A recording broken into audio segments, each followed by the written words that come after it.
Bienvenue à Débat de Cité MKO, espace dédié au débat, aux échanges entre citoyens sur les sujets brûlants de l'actualité de notre époque et de notre temps. Débat de Cité MKO est un lieu d'expression libre et ouvert abordant des thèmes tels que la démocratie, la gouvernance, la justice, l'économie, l'éducation, la santé et bien d'autres. Chaque débat est une plongée profonde dans des sujets d'intérêt public visant à éclairer les consciences et encourager l'engagement citoyen, personnel et volontaire. L'objectif vise à dépasser les limites politiques et partisanes en favorisant une discussion inclusive. Rejoignez-nous chaque dimanche soir de 21h à 23h GMT en direct sur X-Space, Twitter. Débat de Cité MKO, véritable contrôle et veille citoyen. Bonsoir à tous, bienvenue à ce débat de cité, justement sur cette énième thématique de débat de cité que l'on organise au fur et à mesure, tous les dimanches, en tout cas, chaque fois que Dieu nous donne la possibilité et l'occasion d'être là, d'avoir des sujets qui peuvent attirer, et de plus en plus de sujets en rapport avec l'Afrique, notre continent, l'Afrique, son éducation, l'Afrique, son développement, et l'Afrique, sa propension, et l'Afrique dans sa capacité justement à se prendre en main pour être aujourd'hui à même de pouvoir décider pour elle, de décider de ce qui la concerne et de s'installer justement dans le concert des nations de manière à ce qu'elle apparaisse également comme étant une Afrique définitivement capable de parler à son nom, définitivement capable d'agir à son nom et surtout définitivement capable de penser pour elle et d'agir pour elle. Le sujet, on aurait pu l'intituler, au lieu de langue locale ou nationale, cohésion et développement de l'Afrique, on aurait pu l'intituler tout simplement le débat du jour, l'avenir des langues africaines en matière d'éducation ou dans l'éducation. Vous êtes tous conscients aujourd'hui que nous sommes dans un continent qui soit aussi bien divers que varié, d'abord du point de vue de la géographie et de la situation géographique de l'ensemble de nos États, mais en plus du point de vue de la culture, et tous, vous savez également que le support essentiel de la culture, c'est quand même la langue, et cette Afrique est dominée également par la diversité linguistique, même si on retrouve des grands groupes linguistiques qui sont en rapport avec des grandes communautés culturelles. Toujours est-il que la spécificité africaine, c'est la diversité linguistique.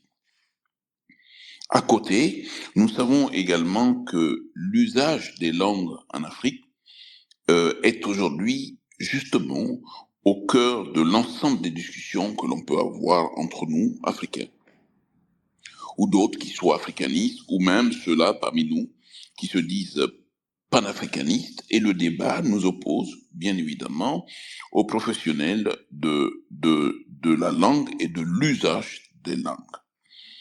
Alors que l'histoire douloureuse de la traite des Noirs, de l'esclavage et de la colonisation a longtemps étouffé les langues locales qui étaient jadis qualifiées, mais très à tort, non pas de langue, mais de patois, il y a un débat qui s'est revitalisé, justement, et qui s'ouvre aujourd'hui sur le rôle essentiel de nos langues locales, de nos langues vernaculaires, de nos langues africaines, justement, quant à leur rôle essentiel en matière d'éducation d'une part et en matière de développement d'autre part, l'éducation et le développement ayant un lien très, très étroit.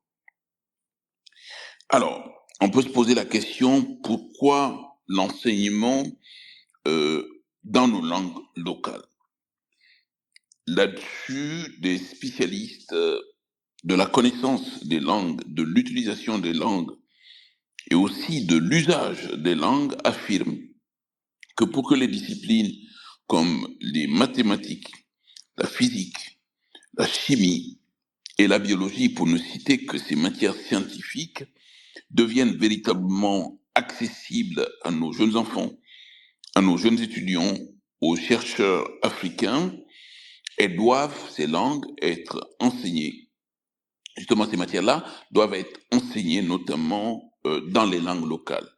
Qui parle d'enseignement des mathématiques, des sciences physiques, la chimie et des sciences biologiques, parle aussi justement d'appropriation de la langue dans ses concepts mathématiques, physiques et chimie. Donc, chaque fois qu'il est question d'utiliser ces langues locales pour enseigner des matières techniques, des matières scientifiques comme celles que je vous ai indiquées, la question se pose également du point de vue de la capacité justement de nos langues locales à appréhender ces matières-là et surtout à les conceptualiser. Donc, comprendre des contextes qui sont souvent complexes, notamment dans ces matières scientifiques, et l'appréhender justement dans une langue maternelle qui a priori n'a absolument rien à voir avec des concepts de chimie ou de physique au sens scientifique du terme, comme je le dis, au sens de l'enseignement, cela peut éventuellement être des sources de difficultés. Mais les spécialistes indiquent également que lorsqu'il s'agit de comprendre des concepts complexes dans une langue maternelle, que ceci peut être de nature justement à décupler justement l'efficacité de l'apprentissage et surtout réduire le taux d'échec en matière scolaire, notamment dans les petites classes. Il y a aussi l'autre sujet majeur qui est le défi de l'écriture et de la transmission des concepts qui constituent justement des défis majeurs. Et ces défis-là persistent justement. Toutes les langues africaines ne sont pas toutes codifiées au sens écriture du terme, même si l'on se rend compte que de nombreux efforts ont été déployés justement pour aujourd'hui donner la possibilité d'écrire beaucoup de ces langues. Il y en a encore plusieurs qui ne sont pas écrites et surtout de permettre justement la plus grande diffusion de ces langues écrites. Et vous savez aujourd'hui que des dictionnaires comme Larousse, des dictionnaires comme le Robert donnent la possibilité justement d'ouverture vers des langues totalement africaines.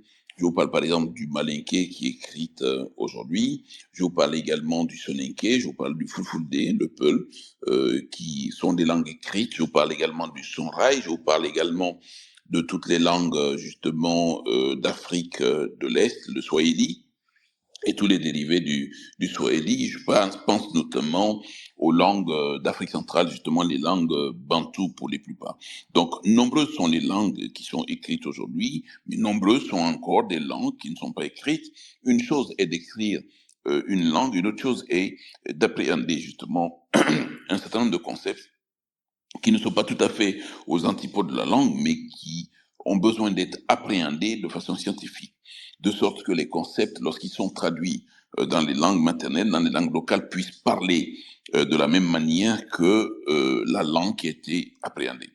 Donc, beaucoup de nos langues se transmettent justement par la voie de l'oralité, ce qui n'est pas sans difficulté, et ce qui pose justement des questions sur la standardisation et la diffusion des savoirs. Donc le sujet aujourd'hui, c'est véritablement de connaître vos opinions respectives en tant qu'Africains, confrontés donc à l'utilisation de la langue justement dans les matières qui sont les vôtres, dans les domaines qui sont les vôtres. Par exemple, la première question serait, pensez-vous que l'enseignement dans les langues locales pourrait catalyser une nouvelle ère d'éducation sur le continent et que vous nous dites pourquoi cela serait? Et deuxième question, comment pourrait-on être amené à travailler à la codification et à la préservation justement des langues orales sans forcément les dénaturer? Quels sont les exemples positifs que vous avez dû rencontrer avec succès en matière d'enseignement linguistique local et qui puissent éventuellement allier justement l'utilisation des langues locales et l'évocation des concepts liés à des matières qui ne sont pas toujours faciles d'accès? Et c'est pour ça que je suis ravi que vous soyez autour de ce space, justement pour qu'on puisse entamer cette discussion.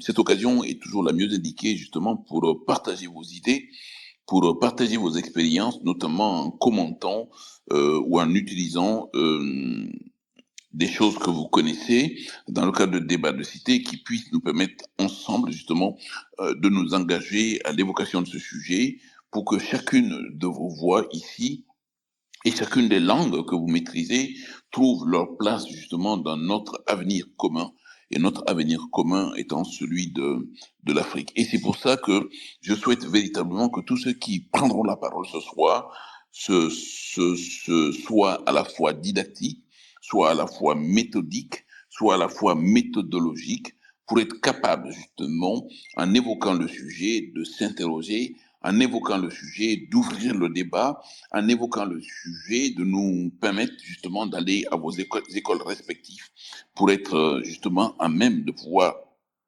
prendre en charge cette problématique du lien qu'il y a entre nos langues maternelles d'une part par rapport aux langues officielles qui les damnent, et deuxièmement, le rapport entre nos langues maternelles et les concepts, entre parenthèses, dans les matières qui peuvent relever aujourd'hui d'une certaine dynamique scientifique. Les mathématiques constituent des matières qui sont toujours en perpétuelle évolution, la chimie, la physique,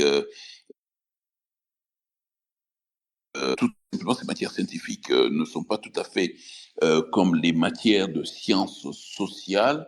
Il est plus simple et plus adapté d'appréhender les concepts plus facilement dans les sciences sociales que dans les domaines scientifiques que je suis en train d'évoquer. Bien évidemment, si vous êtes un des spécialistes ou spécialiste simplement des langues et de l'utilisation de ces langues, si vous êtes éducateur, si vous êtes simplement vous avez simplement un intérêt quelconque par rapport à ces sujets-là, n'hésitez pas donc, en prenant la parole, de partager votre expertise et de partager vos idées pour enrichir le débat qui n'est pas simple, qui est crucial. Ce débat est ouvert à chacun d'entre vous, comme vous le savez, et ce débat nous permet à tous de nous enrichir justement par cette ouverture d'esprit et surtout par le contact que nous décidons donc d'avoir avec les uns et les autres. Laouangal Djirabé, je vous donne la parole parce que vous insistez depuis le début. Alors j'imagine que vous avez sans doute des choses importantes à nous dire, sachant bien que nous n'avons aucun spécialiste de ces questions-là. Pardon. C'est fait exprès justement pour entamer le débat le plus simplement possible. Bien évidemment, les uns et les autres ont dû lire par-ci, par-là. Ce qui est le plus important, c'est le vécu des gens. Donc, Laungal Guérabé, vous avez la parole. Oui, merci, merci bien de m'avoir passé la parole. Vraiment, j'apprécie le sujet du speech d'aujourd'hui et c'est un sujet qui m'a vraiment touché. Je suis actuellement en train de travailler sur la question.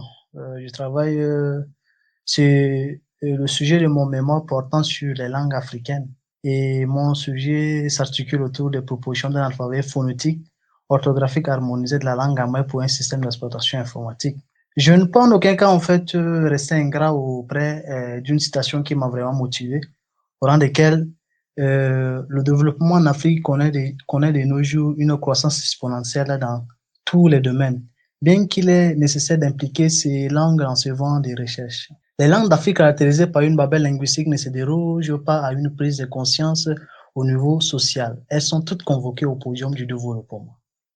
Eh bien, nous en sommes vraiment reconnaissants en fait de la multiplicité, de la diversité et la complexité du point de vue du système d'écriture des langues africaines, au rang desquelles nous, les spécialistes, bon, les amateurs spécialistes de la question, je suis un étudiant en langue africaine de linguistique à l'université d'Ingaoundéré.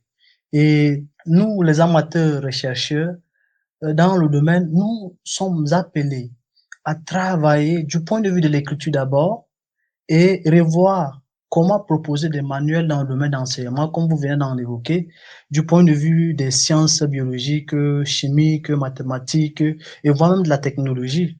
Ces questions interpellent tous les chercheurs, quel qu'en soit le domaine. J'ai essayé de lire presque à peu près des articles portant sur la question, sur la patrimonialisation numérique linguistique des langues africaines. Nous devons, en amont, essayer de revoir comment appliquer à mettre ces langues au rythme du développement technologique.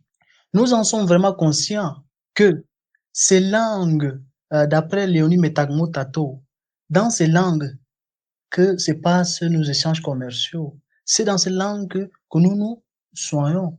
Et que si nous essayons en fait d'apprendre à nos enfants, à nos petits frères, à nos aînés dans ces langues, imaginons quelles en seront la connaissance, quelle en seront la perception des sciences. Et que quand on essaie en fait de voir que les enseignements qui se passent en français, les enseignements qui se passent en anglais. Moi, étant, j'ai commencé mes parcours depuis dans le département des langues françaises.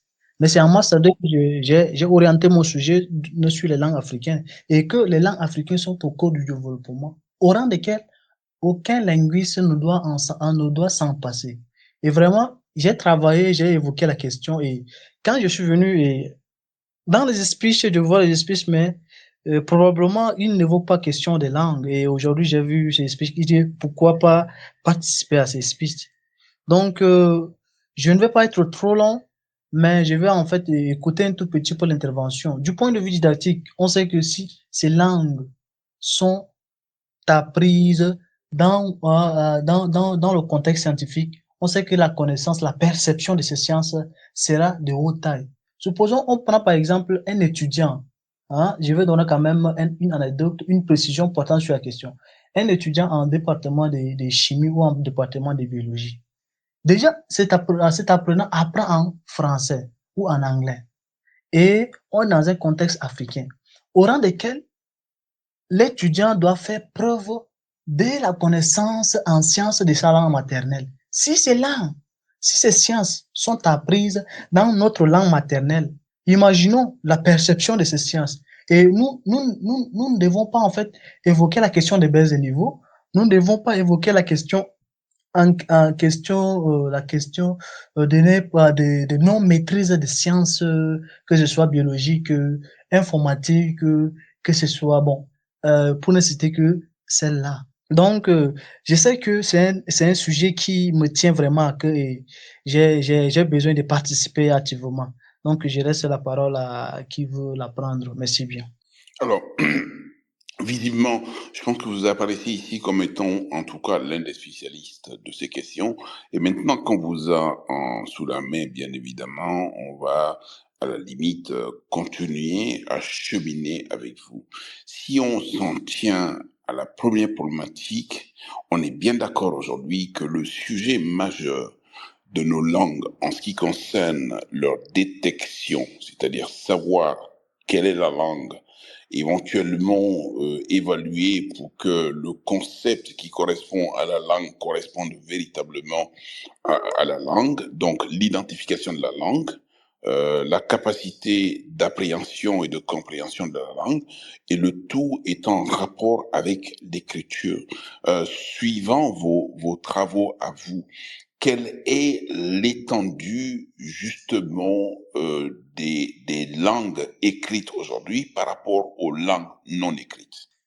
Merci bien pour la question posée. Et par rapport à la position du système d'écriture des langues actuelles, on sait qu'en Afrique centrale, on prend par exemple en Afrique centrale. En Afrique centrale, les langues qui sont au piédestal du point de vue du système d'écriture, on prend d'abord le Hausa, on prend le Fulfulde. Et le Fulfulde chemine encore, mais le Hausa est déjà à un haut niveau déjà, où le système d'écriture est déjà bon, assis. Même on vient du point de vue de la traduction adaptée au système dans le système informatique, cette langue est déjà au top. Maintenant, cette langue, la langue Hausa est parlée presque partout, partout dans l'Afrique. Donc, on sait que le système d'écriture de la langue Hausa est standardisé déjà. On sait que c'est un système déjà standardisé. Maintenant, nous prenons par exemple en Afrique centrale. En Afrique centrale, c'est le Fulfulde qui a pris cette ampleur, au rang desquels on a déjà un système d'écriture standardisé le système d'écriture standardisé de la langue Fulfulde, au rang desquels, même quand tu essayes en fait d'appliquer aussi, d'appliquer aux outils informatiques, ces systèmes d'écriture existent déjà. Maintenant, par rapport aux autres langues déjà considérées comme véhiculaires du point de vue de l'atlas linguistique, on prend, supposons, au Tchad, on prend la langue gamay et l'arabe local, qui sont les langues véhiculaires au Tchad, et on prend le français et l'arabe, l'arabe littéraire, qui sont considérés comme les langues officielles. Maintenant, au vu de ces langues, au vu de ces quatre langues qui battent le plein sur le territoire tchadien, on essaie en fait de revoir. L'arabe littéraire n'est pas maîtrisé par la population tchadienne. On, même le français même n'est pas maîtrisé.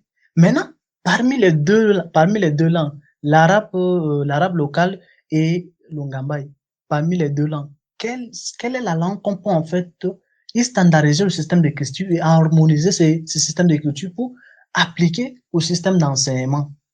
Maintenant, je vous parle en fait en connaissance des causes, enfin en connaissance des constats qui ont été faits sur le terrain. Nous prenons par exemple le Tchad, où aucune langue locale a été considérée comme une langue nationale ou une langue d'enseignement, aucune. Nous prenons, je parle en fait d'une généralité. On prend en Afrique centrale, c'est le Fulfulde qui bat le plein. Maintenant, les linguistes camerounais ne cessent de travailler à pied d'œuvre pour mettre les langues locales au piédestal. Nous prenons Maurice Tadadieu et Étienne Samobo, qui ont travaillé sur l'alphabet général des langues camerounaises. Ces auteurs ont vraiment travaillé sur la question au rang desquels ils ont trouvé un système d'écriture standard à toutes les langues camerounaises, malgré qu'ils n'ont pas pris en compte toutes les langues nationales. Mais ils ont pris quand même le système d'écriture des langues majoritaires, au rang desquels ces systèmes existent déjà dans le système d'exploitation informatique. Maintenant, il s'agit en fait de prendre pour l'Afrique. L'Afrique, déjà, c'est le Swahili qui bat son plein. Il y a aussi le Lingala. Et on peut prendre aussi le Sango avec les travaux d'ambles chercheurs linguistes portant sur la question. Nous devons s'en passer en fait de Marcel Diki Kidiri, qui avait travaillé sur comment assurer une langue minoritaire assurer une langue minoritaire dans un cyberespace. Et que malgré la minorité des locuteurs de la langue, nous devons en fait, avec les outils informatiques, s'en passer, promouvoir, valoriser et préserver cette diversité linguistique au rang desquels chaque chercheur ou chaque locuteur de ces langues doit s'affirmer. Parce que déjà, à ce niveau, on peut en fait parler d'une aliénation linguistique, malgré que c'est les langues africaines considérées comme les langues périphériques d'après Jean-Louis Calvet. Ce sont les langues périphériques au rang desquelles, autour desquelles tournent des langues hypercentrales, d'où déjà la tâche nous est confiée à nous, les locuteurs, et que déjà, parlons en fait des sociolinguistes, que quand la langue a des valeurs par rapport à le nombre d'écouteurs, par rapport à la valeur que les locuteurs natifs ou bien les locuteurs donnent à cette langue. C'est ça qui relève en fait de la valeur d'une langue. Mais quand nous, les locuteurs de la langue, supposons déjà africains, nous ne donnons pas de la valeur à cette langue, nous partons droit au mur. Nous partons droit au mur. Et que ces questions doivent interpeller à tous les spécialistes portant sur la question de l'enseignement. Du point de vue de la biologie, comme vous venez d'en dire, de la chimie, des technologies de l'information, dans tous les domaines, nous devons travailler à arrache-pied pour rebooster ces failles du point de vue de nos langues maternelles. Et moi, j'étais surpris quand j'étais parti au pays pour le terrain. J'étais surpris pour les interrogations. J'ai dit, ah, toi, tu travailles sur quoi? Il dit que non, je suis en train de travailler sur la langue gambaye. Mais j'étais resté déboussolé. J'ai perdu pédale. Pourquoi? Parce que déjà sur le terrain, je dis qu'attends, est-ce que la langue gambaye a d'avenir? Attends, mais si nous ne donnons pas de la valeur à ces langues, qui va en fait donner de la valeur à ces langues? Parce que quand j'étais venu, j'ai fait un constat portant sur la question. Nous devons, il y avait une association tchadienne d'alphabétisation de linguistique et de tradition de la Bible. C'est cette association-là qui travaillait sur les langues locales. Et quand j'étais parti, dans le cadre d'un entretien, ils m'ont dit que bon, mais attends, qu'est-ce que tu vas apporter sur la question et puis autre. Attends, est-ce que les gens s'intéressaient même à cette langue? Pourquoi t'as-tu...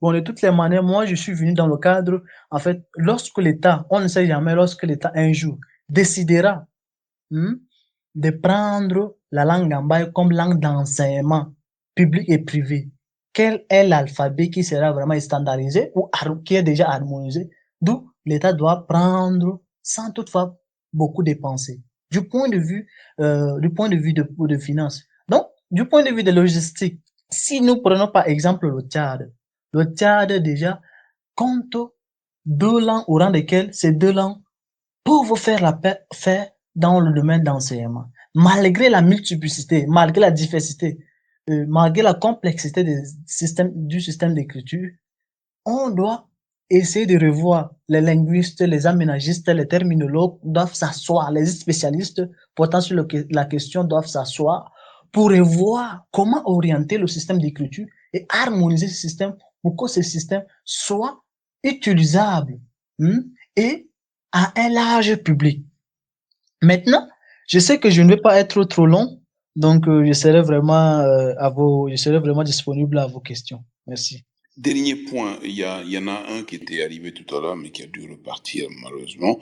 Sans doute qu'il était aussi un des spécialistes de l'usage de la langue et surtout de toute la mécanique d'utilisation des langues. Alors, vous avez évoqué aujourd'hui la situation des langues en Afrique centrale. Ça doit être à peu près la même chose qu'en Afrique de l'Ouest et partout ailleurs. Aujourd'hui, s'il faut combler le déficit d'écriture de nos langues, d'une part.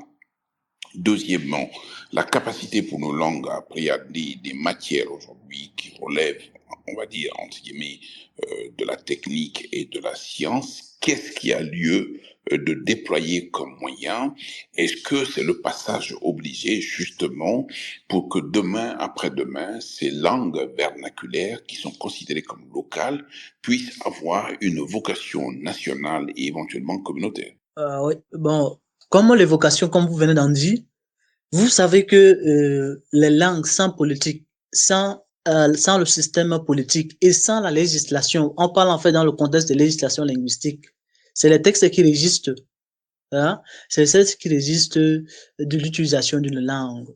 Maintenant, quelquefois, on ne peut s'en passer en fait de Louis Guespin et Marcellesi portant sur la question de glottopolitique. Maintenant, ces termes renvoient beaucoup plus à la notion quand déjà l'État ou bien le politique est minoritaire du point de vue linguistique. On sait qu'on court un danger.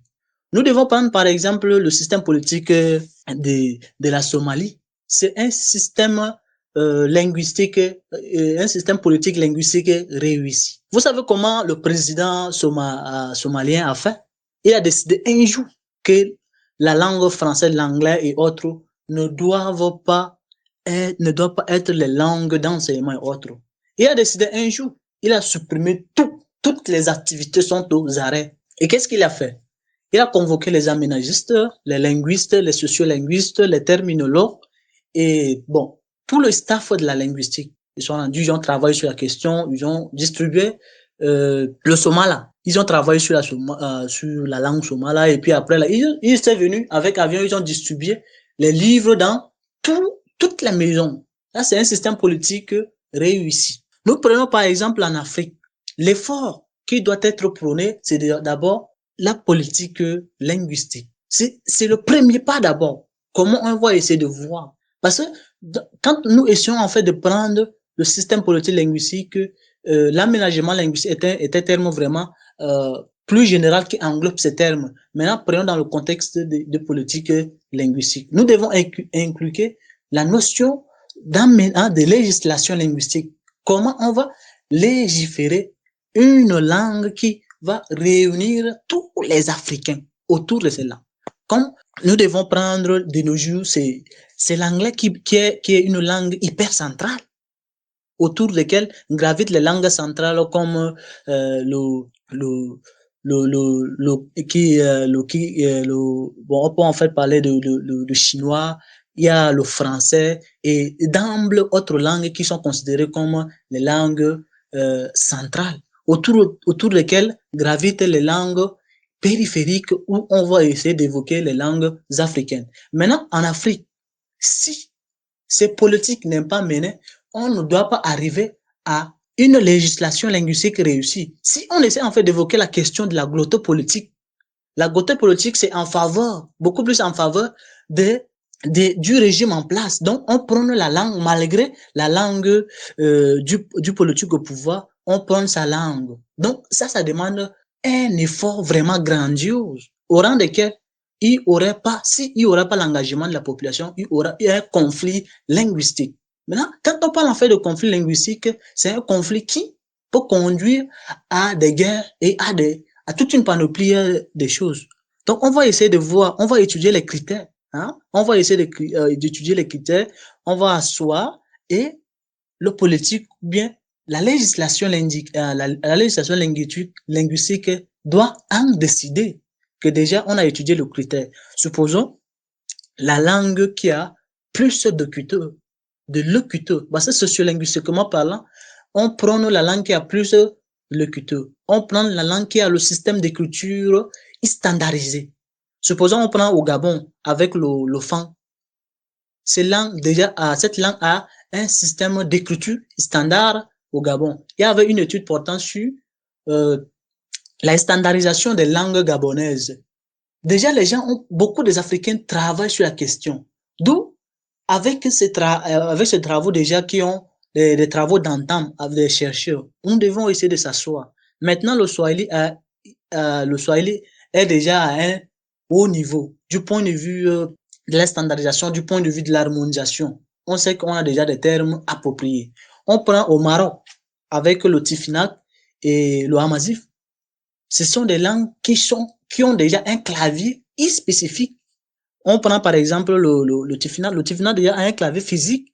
Donc, on prend en fonction de l'évolution du monde et en fonction des législations linguistiques, d'où le rôle de l'État ou le rôle des législateurs sont vraiment importants dans le choix des langues du point de vue linguistique. Donc, avec l'évolution technologique, on doit en aucun cas, sans passer des outils numériques. Tel en est ma préoccupation. Maintenant, on prend par exemple au nord du Cameroun, précisément en Gaoundéré. Nous savons que la langue Tupri est beaucoup plus utilisée. Mais la langue Tupri n'a pas un alphabet phonétique standardisé. Et que, déjà, du point de vue de l'enseignement, on aurait affaire à des problèmes.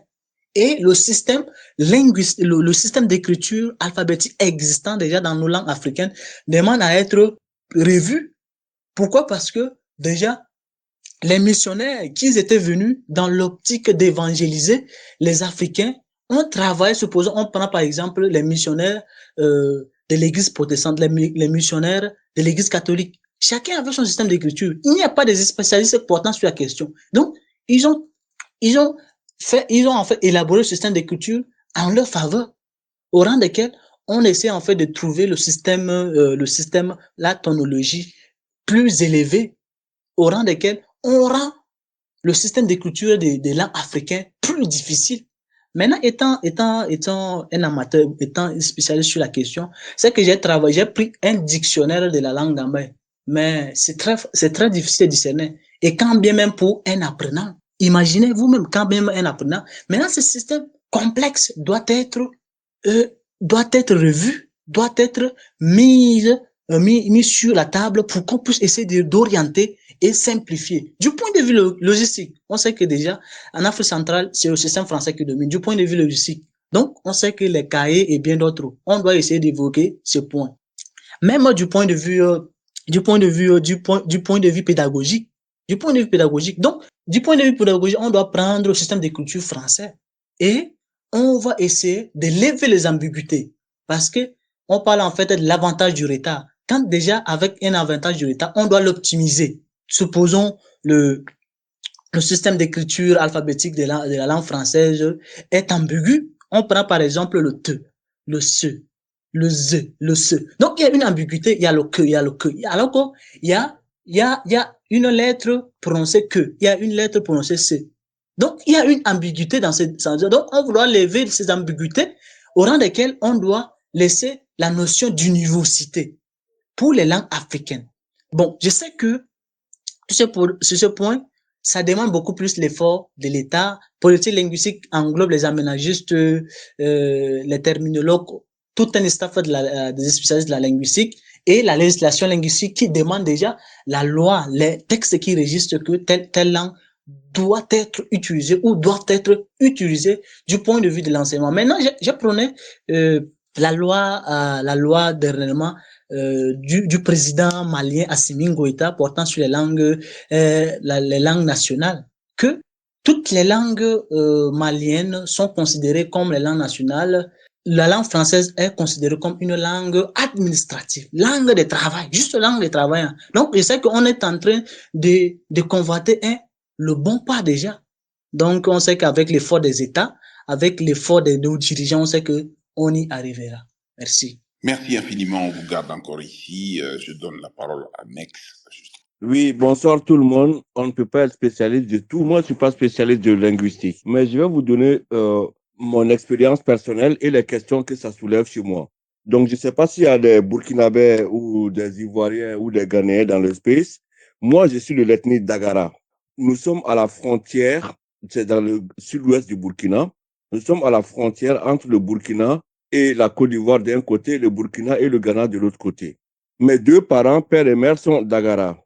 Mais j'ai grandi principalement à Bobo-Dioulasso, qui est la deuxième ville du Burkina Faso et qui est très proche du Mali, de Sikasso notamment. Et à Bobo-Dioulasso, tout le monde parle le Dioula, qui est un dialecte du Bambara. Très bien. Mais moi, j'ai fait du CP1 jusqu'à la terminale à Bobo-Dioulasso. Je ne parlais que le Dagara et le français.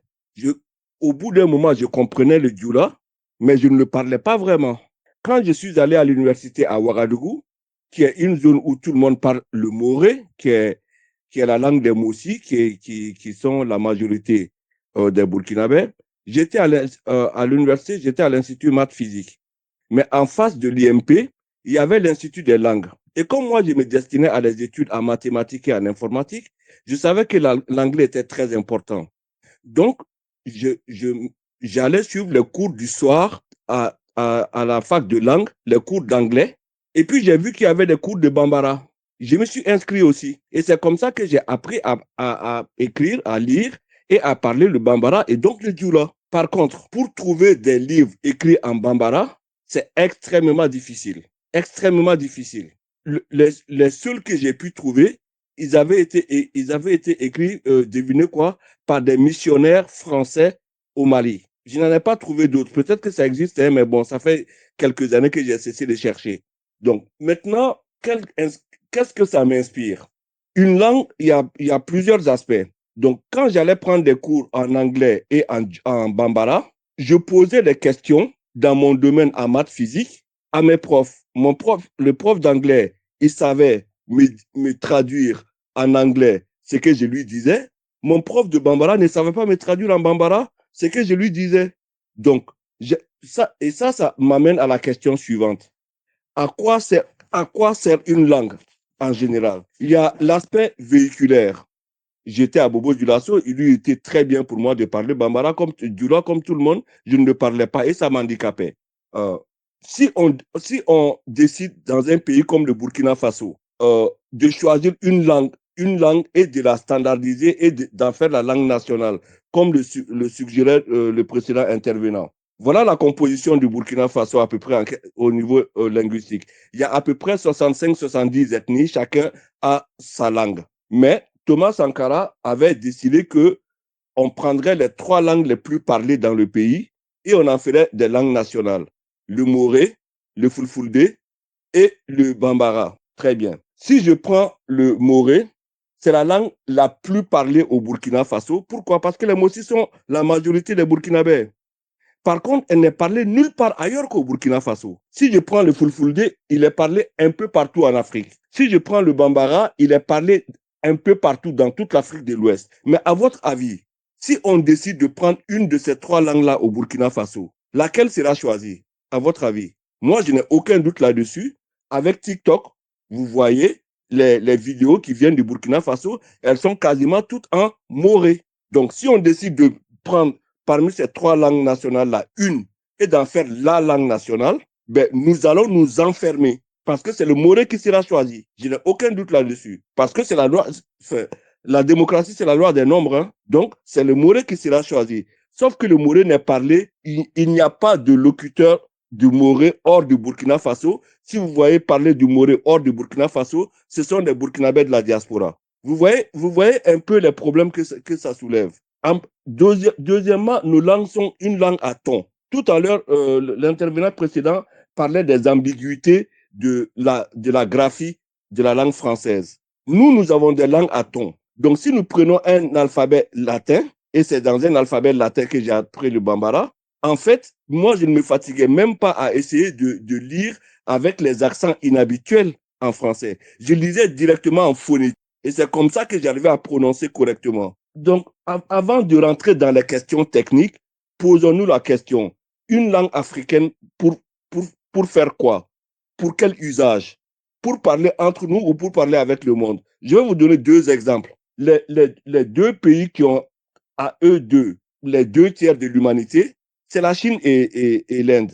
Ce sont des puissances économiques aussi. La Chine est peut-être la première ou la deuxième puissance économique et la suivante, ce sera l'Inde. Mais qui parle ces langues-là? Mais eux, ils s'en foutent. Ils sont plus d'1 milliard. Vous voyez?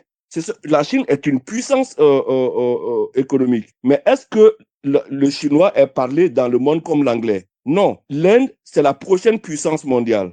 Mais qui parle hindi? Eux, ils sont 1 milliard. Ils ont un marché intérieur qui est suffisant. Ils ont une taille suffisante, un marché intérieur suffisant pour se développer en toute autonomie. Nous sommes balkanisés. Il n'y a pas une seule langue africaine qui est parlée dans toute l'Afrique. Il n'y a pas une seule langue africaine qui est parlée dans toute une sous-région. Afrique de l'Ouest, Afrique de l'Est, Afrique australe, Afrique centrale. Il n'y en a pas. Il y en a pas. Vous voyez? Donc, je vous donne mon expérience et les questions que ça suscite à moi. Je n'ai pas de réponse, mais je pense que ça vaut la peine de se poser ces questions-là avant de commencer à rentrer dans les détails techniques. Merci. Si, Mex, je pense que la question est posée, on aura l'occasion sans doute de revenir là-dessus. Je donne la parole à Moussa. Merci et bonsoir à tous les auditeurs. Enfin, la question que Mex s'est posée, je pense que, par exemple, pour le cas, moi je suis guinéen, il y avait un Guinéen qui s'était posé la même question des années avant l'indépendance, qui avait voulu retranscrire les langues africaines ou les langues avant les langues mandingues, à partir du système d'écriture arabe ou français. Il n'a pas réussi parce qu'il y avait, comme Marc l'a plutôt soulevé, il y a des problèmes de tonalité qui, quelquefois, quand tu écris par exemple du malinké dans l'alphabet français, quelquefois, ce que tu veux exprimer, ce n'est pas forcément ce que la personne qui reçoit pourra lire. Parce que les tons, il n'apparaît pas, on ne peut pas le lire à travers l'alphabet français. Et ce gars, ce qu'il a fait, vu qu'il était commerçant à l'époque, et c'était bien avant les indépendances, c'était en 1949, il a travaillé pendant des années, je crois, il a fait quasiment une décennie à tenter, par exemple, d'élaborer un système d'écriture qui puisse, par exemple, aider à les transcrire toutes les langues tonales et par conséquent les langues non tonales. Et ça, il a mis ce système d'écriture qu'on appelle SUP en 1949 en Côte d'Ivoire, à Bougerville. Et Moussa, est-ce que vous êtes en train de marcher? Non, je suis bien assis là. Oui, parce qu'il y a du bruit là. Ouais, c'est la télé, j'éteins ça. Là, vous m'entendez bien? Non, mais on vous entend, mais il y a du bruit, il y a un fond sonore. Non, pas du tout, parce que là, il y avait un fond sonore avant, mais je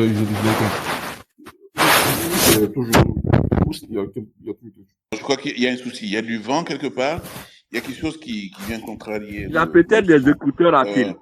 Ouais, c'est bien ça. Vous avez des écouteurs? Ouais. Oui, mais enlevez les écouteurs, s'il vous plaît. Parce que ça grisouille. Là, c'est bon? Oui, si vous les enlevez complètement, ça va être bon. Allez-y.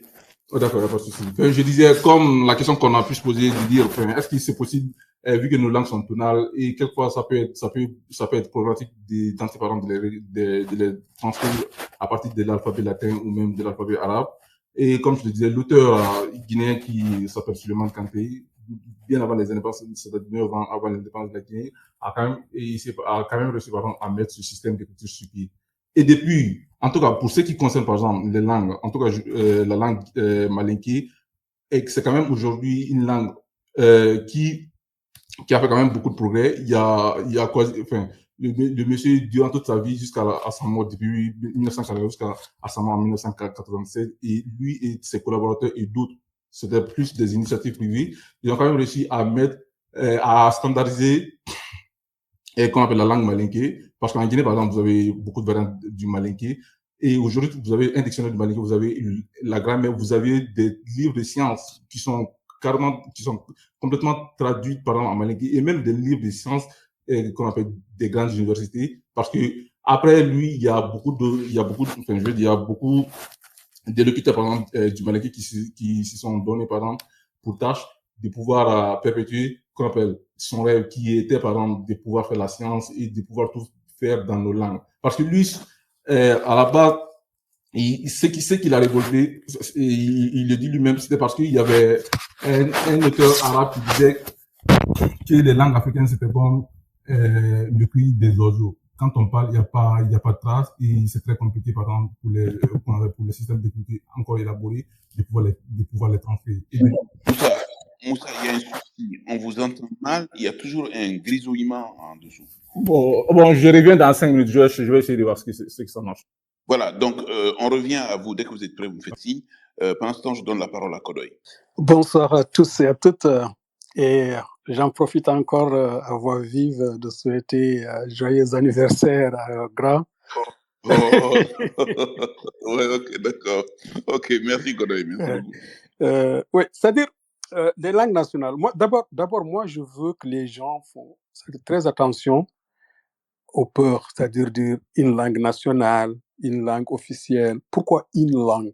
Pourquoi une langue? Je crois que techniquement, aujourd'hui, c'est prouvé qu'on peut apprendre nos langues, faire des recherches dans nos langues, c'est-à-dire traduire les connaissances qui sont dans d'autres langues, dans nos langues. Moi, j'ai parlé spécifiquement, par exemple, du Pulaar, que j'ai personnellement étudié et j'ai fait des recherches et même j'ai écrit.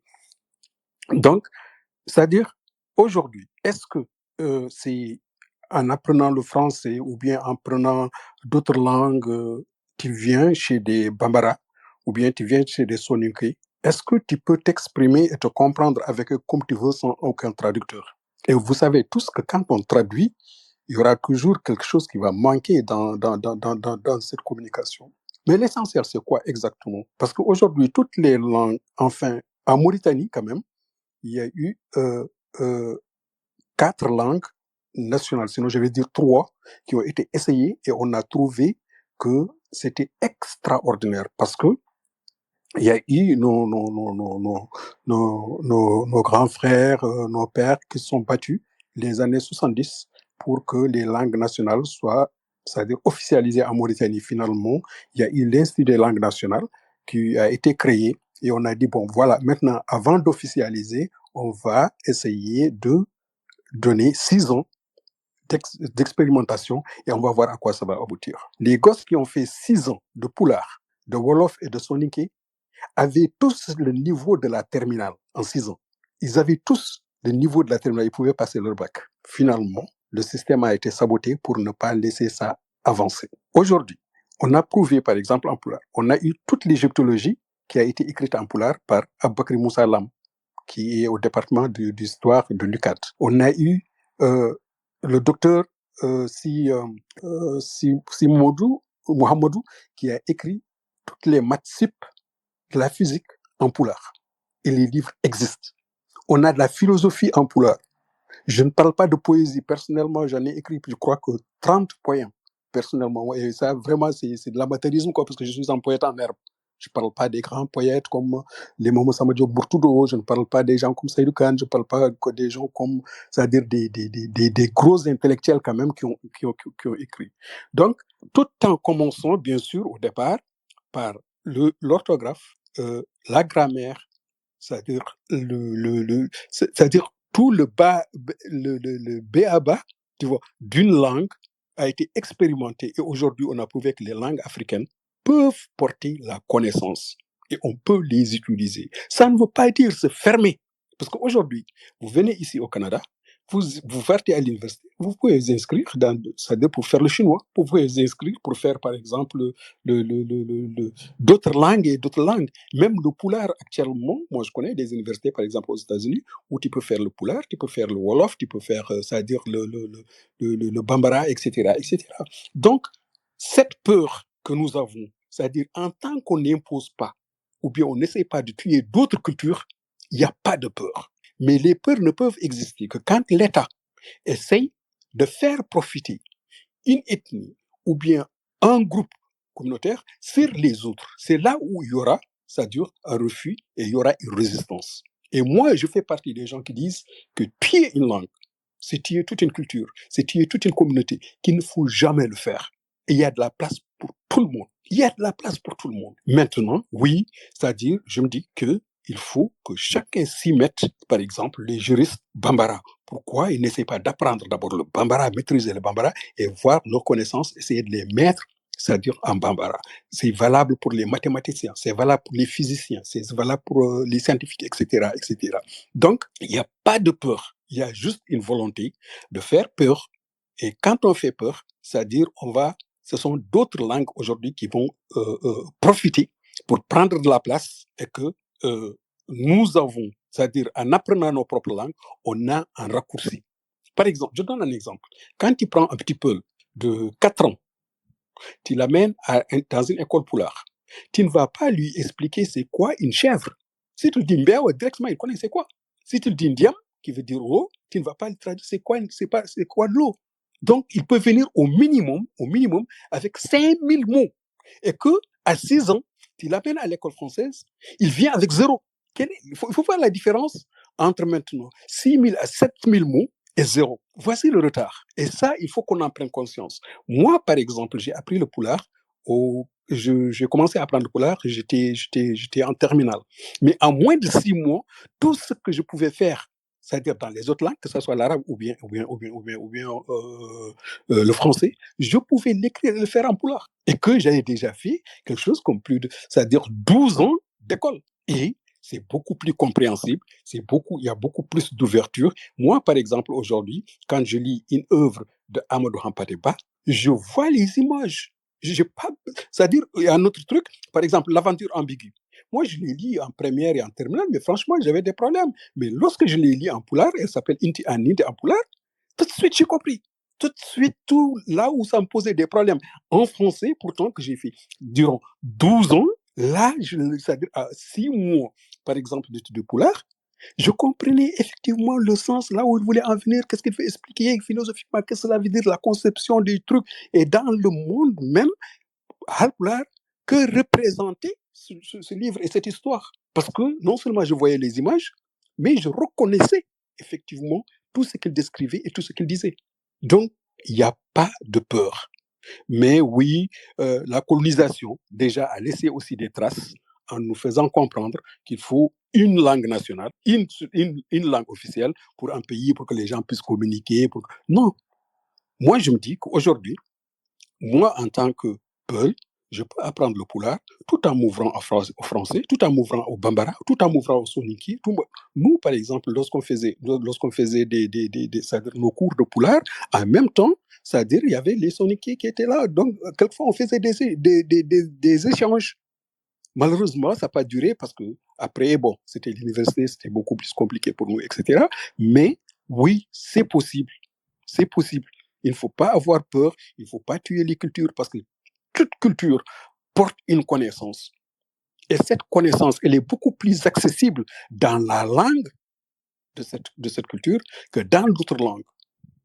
Et d'ailleurs, si vous voyez qu'on dit que nos connaissances ont été volées, etc., c'est parce qu'on n'a pas appris nos langues, on ne les a pas écrites, et voilà, donc les autres écrivaient dans le truc, par exemple, même pour l'écriture, effectivement, pour revenir à ce problème, en un certain moment, les Peuls qui étaient, par exemple, au Caire, et même les grands marabouts comme El Hadj Oumar et autres, ils écrivaient tous la langue pulaar, mais ils l'écrivaient en arabe. Ils l'écrivaient en arabe parce qu'ils ont écrit beaucoup sur le prophète, des poèmes sur le prophète, c'est-à-dire expliquer le Coran en pulaar, etc., en l'écrivant en arabe. Mais en certain moment, la Mauritanie a essayé de politiser en disant ouais, vous savez, comme nous sommes tous des musulmans, il faut écrire ces langues-là en pulaar. Mais heureusement qu'il y avait des scientifiques des communautés pulaar, wolof et soninké qui disent non, attention, parce qu'il y a des choses qu'on ne peut pas écrire avec les lettres arabes. Et d'ailleurs, même, par exemple, les informaticiens qui ont travaillé sur les pulaars, ils disaient que c'est tellement compliqué, par exemple, aujourd'hui, pour les Arabes qui ont vraiment de l'argent et qui ont un capital extraordinaire, qui ont le pouvoir, tu vois, de faire beaucoup de choses, de développer beaucoup de choses en informatique avec la langue arabe, parce que, c'est-à-dire, partir de la droite vers la gauche, c'est toujours difficile d'accès. Même le hébreu a le même problème. Donc, n'ayons pas peur, apprenons nos langues, ouvrons-nous aux autres, aidons tous les... Au Sénégal, ils sont en train d'expérimenter maintenant les langues nationales, c'est-à-dire les écoles primaires. Tu vois, au Fouta, les gens sont très en avance parce que les gens faisaient toujours des cours de vacances tout en apprenant le pulaar, c'est-à-dire les vacances. Donc, il y a eu beaucoup d'accès de la langue dans le milieu pulaar, surtout les femmes, les enfants, etc., l'ont appris. Nous, on faisait des cours de vacances. Donc, maintenant, tu peux prendre le pulaar comme ta première langue. La langue officielle, de toute façon, c'est le français. Tu vois, tu t'ouvres au Wolof, ou bien au Socé, ou bien au Sérère, etc. Tu le prends comme une deuxième langue. Donc, moi, je crois que ça va coudre beaucoup plus entre les communautés que ça ne peut que causer des peurs. Parce que aussi, je crois qu'on aura besoin un jour de trouver des techniciens de la langue pour nous expliquer effectivement la possibilité de faire tout ça sans que ça ne pose aucun problème. Merci, maître, et merci à tous et à toutes de m'avoir écouté. Merci infiniment, Kodoy. Merci d'être là et surtout merci de rester avec nous pour que l'on puisse justement poursuivre ces échanges-là. Moussa n'avait pas eu le temps de réagir et il se trouve que Moussa est guinéen. Au Mali comme en Guinée, sans doute dans d'autres pays, mais l'exemple que je connais le mieux, c'est que dans la fin des années 60, correspond exactement à la phase de la révision du système d'enseignement au Mali et en Guinée. L'objectif a consisté justement à sortir du système d'enseignement français. Nous avons adopté un système qui est légèrement différent de celui de la Guinée, mais la Guinée a fait une option fondamentale en faveur de l'enseignement des langues nationales, des langues locales ou des langues vernaculaires, notamment les principales langues, le Soussou, le Peul, le Malinké, et puis sans doute les langues de la forêt également. Et aujourd'hui, je pense qu'avec le recul, le Mali a fait une option sans qu'elle ne soit radicale, et le Mali est revenu par la suite sur le système d'enseignement. Mais aujourd'hui, Moussa, en ce qui concerne la Guinée et l'option en faveur des langues locales comme langue d'enseignement, est-ce que on a, avec quelques reculs aujourd'hui, quelques repères pour savoir aujourd'hui si cette option était une bonne option ou une mauvaise option, ou si cette option devait être combinée avec autre chose en plus du commentaire que vous voudriez faire. Moussa. D'accord, merci. J'espère pour cette fois que vous m'entendez bien. Et on vous entend, mais vous aviez alors ça revient encore. Bon, allez-y. Juste pour aller vite, je disais sur le dernier point de Kodoy d'ailleurs, je voulais quand même demander à Kodoy, est-ce qu'il sait lire l'Adlam? Non, je ne lis pas là-dedans. D'accord, merci. C'était juste pour savoir. Enfin, je disais simplement, pour terminer mes propos lors de ma première intervention, je disais qu'aujourd'hui, par exemple, vous avez des gens quand même en Guinée et même dans d'autres pays comme le Mali et même la Côte d'Ivoire, il y a par exemple des locuteurs de la langue malinké qui quand même ont réussi à mettre sur pied, par exemple, une académie et des dictionnaires et quand même finir tout ce qui est grammaire. Et aujourd'hui, vous avez des bouquins qui des bouquins qui sont même enseignés jusqu'au niveau master de, par exemple, pour ce qui concerne, par exemple, la langue malinké. Et en Guinée, il y a quand même une université où on donne, par exemple, un diplôme. En fait, on appelle ça l'UNCO, quoi. Il y a l'université de Kofi Annan qui fait qui donne, par exemple, des cours en malinké et en ce qui est, en fait, je pense, dans les parcours d'histoire, sociologie et d'autres comme ça. Mais aujourd'hui, le combat pour les promoteurs de la langue, parce qu'en fait, comme vous l'avez dit tout à l'heure, la première expérience, en tout cas, a été pour beaucoup, pour ceux qui ont bénéficié, par exemple, du système d'enseignement du temps de Sékou Touré dans les langues nationales, ils pensent que le système était beaucoup plus efficace à cette époque qu'aujourd'hui, depuis qu'on a basculé dans l'enseignement complet en français et que les étudiants en moyenne ont en tout cas un niveau beaucoup moins élevé que ceux qui ont bénéficié qu'on appelle de l'enseignement à l'époque qu'on avait comme autant de ce cours. Aujourd'hui, vous avez des promoteurs, par exemple, des langues. En Guinée, vous avez l'Adlam, qui est, par exemple, le Poulard, et l'Unko, et aussi, je crois, il y a aussi les Soussous, et qui cherchent aujourd'hui à officialiser la langue. Parce que le problème aujourd'hui, ce n'est pas tant parce qu'il y a des langues qui manquent de vocabulaire où on ne peut pas faire de la science dedans, parce qu'en ce qui concerne, par exemple, le Poulard et le Balaké, pour les deux, en tout cas, vous avez un tas de documents, par exemple, qui vous permettent de faire tout ce que vous voulez là-dedans. Et en Guinée, on vous dit même que le Poulard, c'est l'une des langues les plus riches du monde. Enfin, en termes de vocabulaire, c'est très bien fourni. Mais l'inquiétude, comme vous l'avez soulevé plus tôt, je pense que c'est ce qui a toujours préoccupé les dirigeants qui se sont succédés en Guinée. Ça a été toujours, ils n'ont jamais pensé à une possibilité de plurilinguisme dans le cadre de la Guinée. Le débat a toujours été quelle est la langue à officialiser. Et quand on connaît par exemple l'histoire politique de la Guinée et les revendications identitaires qui sont là depuis bien avant même les indépendances, ça a toujours été par exemple un frein pour nos langues. Et comme Kodoy l'a dit plus tôt, aujourd'hui, vous avez même au sein même des promoteurs qui disent il y a d'autres modèles de pays qui, à travers le monde, ont fait par exemple le choix du plurilinguisme. Ça va être par exemple la Suisse, la Belgique ou, je sais pas, le Canada même, qui d'une région à l'autre, vous avez des langues vous n'avez pas les mêmes langues officielles. En fait, c'est ce modèle qu'on est en train aujourd'hui d'étudier pour le cas de la Guinée. Parce que aujourd'hui, ceux qui font, par exemple, tout leur parcours dans les langues locales ne sont pas reconnus, par exemple, par l'État. Mais bien qu'il y a des gens qui vont jusqu'à l'université, par exemple, en ce qui concerne, par exemple, le cas du Mali, je pense que le Poula, il n'y a pas encore d'université privée qui donne, par exemple, des diplômes là-dedans. Mais par exemple, pour le cas du Mali, vous avez des universités qui donnent, par exemple, qui ont des facultés carrément consacrées, par exemple, qui donnent des diplômes en malinké. Mais sauf que c'est pas officiellement reconnu. Et aujourd'hui, même pour le projet de la nouvelle constitution, leur ébauche qu'ils ont sorti, il y en a qui, dans le rang, par exemple, des promoteurs de langue, ils ont quand même, ils ont fait cette remarque et je pense que le président du CNT quand même a fait la promesse qu'il en tiendrait compte et qu'il va penser par exemple à officialiser parce que depuis 1949 pour le cas de la Guinée il y a quand même quand même des gens des linguistes qui quand même ont tenté par exemple de pallier à tous ces problèmes qu'on pourrait qu'on appelle redouter auprès qu'on appelle par rapport à nos langues et aujourd'hui c'est simplement le statut de langue officielle qui manque qu'on appelle à nos langues. Et par exemple, quand mec disait plutôt que la Chine et les autres, je veux dire, aujourd'hui, la Chine est en train d'exporter sa langue. En Guinée, vous avez aujourd'hui dans les universités des cours de chinois, quoi. Et même, par exemple, chez moi, où il y a actuellement l'exploitation, par exemple, le projet d'exploitation, par exemple, des Simandou, aujourd'hui, la compétence en chinois est demandée. Enfin, c'est quand même qu'on appelle grave, quoi, de savoir que vous venez dans un pays, en Guinée, pardon, vous n'avez pas 70% des gens qui s'expriment qui comprennent le français, quoi. Vous allez dans des régions exploitées, et même pour les techniciens, ils sont obligés, par exemple, d'apprendre aujourd'hui le chinois. En Guinée, vous avez des gars qui assistent aujourd'hui à des programmes de soir pour pouvoir maîtriser le chinois ou l'anglais. Et parce que c'est des compétences aujourd'hui qui sont demandées. Je pense que la langue, c'est quand même un outil de soft power. Il n'y a aucun pays, je pense que tous les pays, d'une manière à l'autre, cherchent quand même à mettre le paquet pour pouvoir exporter. Et toutes les puissances Et quand même, je pense que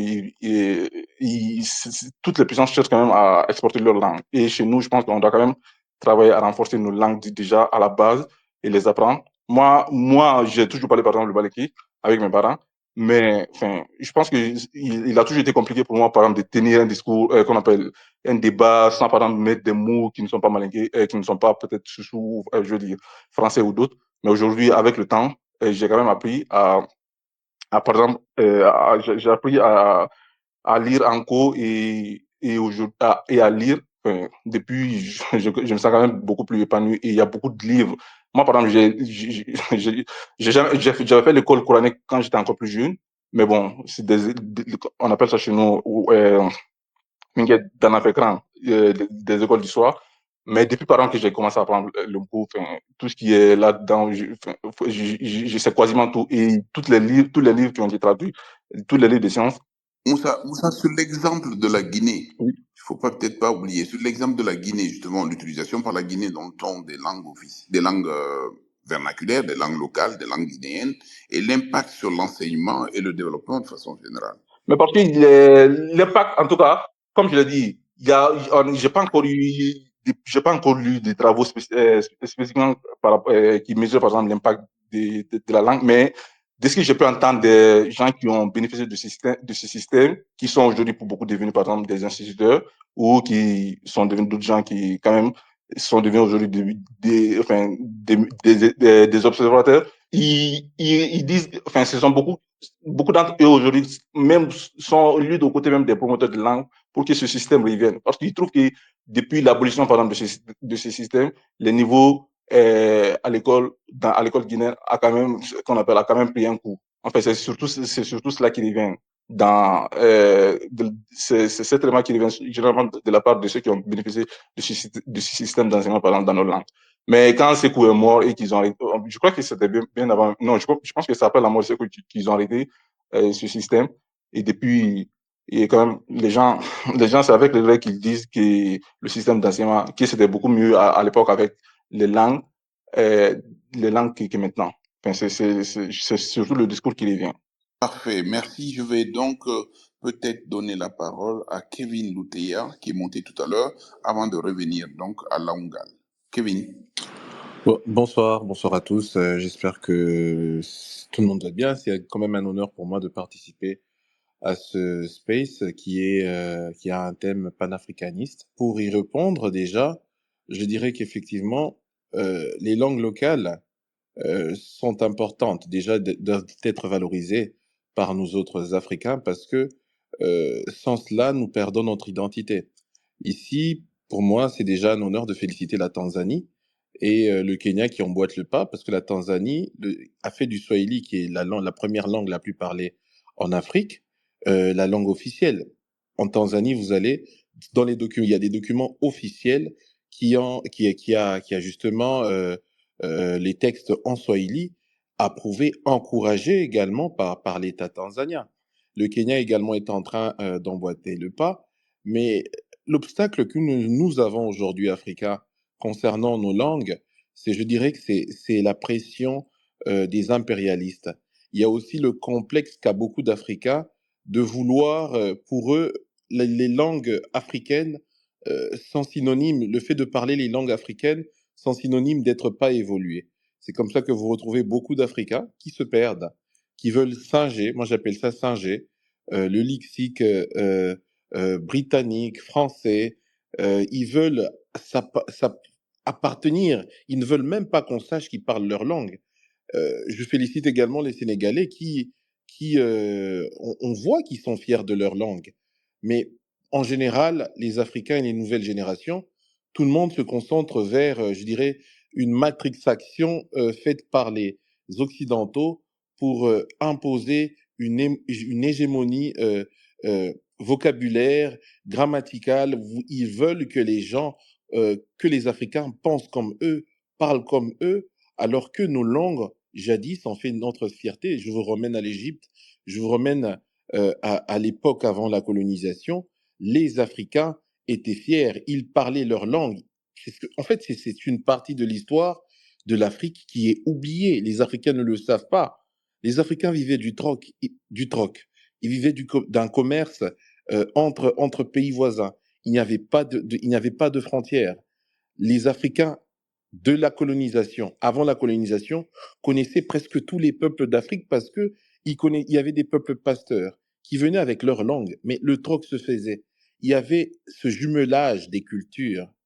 Mais avec la colonisation, on a effacé l'histoire des Africains. Pour les Africains, l'Afrique a commencé quand l'homme blanc est venu. Ça, c'est triste. Alors que nous avons nos cultures, nos langues, elles sont connues. Vous avez des cultures qui, des pays, la plupart des pays en Afrique centrale, ont presque. Juste, Kevin, pour qu'on ait l'occasion peut-être d'échanger. Bon, vous avez parfaitement raison, on l'a dit en introduction que la colonisation, l'esclavage et la traite sont passés là, justement pour pulvériser nos langues locales et nos cultures traditionnelles pour dire qu'elles ne valaient rien. Ça, c'est un acquis.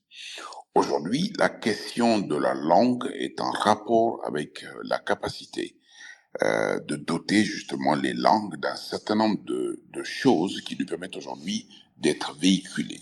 La première, c'est quand même l'écriture. Et un linguiste qui est avec nous, Laongal, qui est tchadien, nous a expliqué que s'il est vrai que beaucoup de langues sont écrites, il n'est pas moins vrai que beaucoup de langues restent non écrites. Le deuxième sujet, c'est la capacité pour ces langues d'appréhender les choses de la vie.